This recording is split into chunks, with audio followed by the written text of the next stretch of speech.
We're now joined by UFC women's flyweight Shana Dobson. Our first question goes to Gabriel Gonzalez with Side Press. Hey, Shauna. This is your first fight of the pandemic. What's it like going into this one as you've heard so many people talk about their experiences with the quarantine, the testing, etc.? Um, it's been kind of weird, but I really like what the UFC is doing. They're making sure that, with the protocol, everybody's safe and, um, everyone, if anyone was to test positive, that they would find out right away. I didn't like that COVID test that I had to take at home, but I understand it was necessary, so it's all good. So far, have you only done the throat swab or have you had to do the nasal test? Yeah, the one at home was the nasal test. From what I understand, it wasn't as bad as the first nasal test that they was doing with the really long Q-tip, but the Q-tip was like this big. It was disgusting sticking out my nose. It felt very violated, but I appreciate the safety. Oh gosh. You know what? All right, so talk about it outside of the tests. Is anything different from what you expected? Because obviously, you kind of go into it, oh, I'm going to do this and that. I'm going to have to deal with this and that during fight week since it's different. Has anything surprised you about the reality of what it's been? I haven't been really surprised. My coach, Sean Madden, he's been out to a bunch of these fights so far, the quarantine UFC fights. So he kind of hit me to the game and let me know, what it's gonna be like, the weirdness about it. But hasn't been much of a surprise. It's been a great tight protocol, which I appreciate. I didn't want to come here with COVID or bring COVID back, so I'm happy about that. To shift gears to Maria, what does she bring to the table that makes her a dangerous opponent? Oh man, she's young, she's excited. She's coming off a great win, an impressive win. So, I have to give credit to my opponents as always. And final question to address the elephant in the room. You're in a bit of a rough patch. Do you feel like you're fighting for your UFC career in this one? Man, I have a different mindset than most people. I look forward. I look to the future. I look at the present right now. And, I'm with a great team. I'm with Elevation Fight Team. I'm with a great set of coaches. So I just feel confident. I'm not even thinking about that. I don't think that that's going to even be an issue come Saturday night. Thank you, Shauna. Sure. Our next question is from Gabriel Pengelangan with Dojo Drifter. Hey, Shana. So after 3 fights in the UFC, what are, some of the biggest lessons and takeaways that you have? Man, I think that the biggest lesson, after fighting in the UFC is just train your mental game. It's very important that that fighters come in mentally prepared as well as physically prepared. It can't just be 100% physical as far as preparation. Be aware of the feelings that you're gonna feel. Leading up to the fight week, the fight night. Be aware of those feelings, embrace them, and I think that's really what sets this Saturday apart. So do you think you've been able to address those mental preparations ahead of this fight better than in previous Yeah, fights?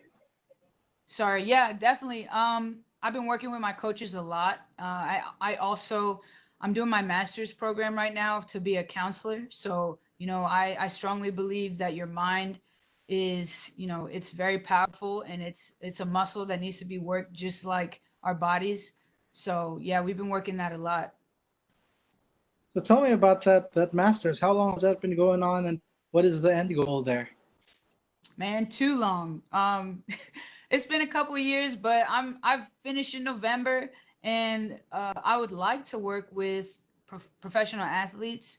I feel like with pro athletes, this is something that we don't talk about. We don't talk about our feelings or our emotions, and I feel like I would like to help pro athletes open up about those things because we do some of the craziest stuff in the world, and I feel like we need to talk about how it mentally pushes us. Sounds awesome, man. I actually noticed on your chest a tattoo, one love, one heart, one Yeah. destiny. Can you tell me a little bit about the backstory of that tattoo? Yeah. So I'm Jamaican. My parents were born and raised in Kingston, Jamaica. So, that's one love, one people is a big motto that the Jamaican people live by. And then, of course, about the Bob Marley quote, Bob Marley, Jamaica. He's a great symbol of that country. So, I definitely, I have connection with my roots. All right. Well, thank you so much, Shana. Best of luck this weekend. Thanks. Our next question is from Rodney James Edgar with MMAsoldier.net. Hey, first of all, is it Shana or Shayna? Because I always thought it was Shayna. Everybody's calling you Thank, Shana. thank you for asking. It's Shauna. Yeah, am I hearing it wrong? It's Shauna. That's what they're saying, right? Okay. Okay, Yeah, it's perfect. Shauna. But thank you Good. for asking. I appreciate that. But I Yeah, answer to all 26 pronunciations of my name.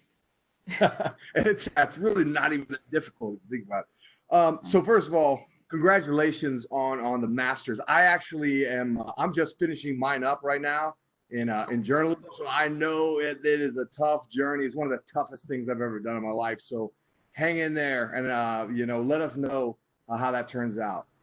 Okay. Sure. Thanks. What's your bachelor's in? Was it also Family counseling? studies.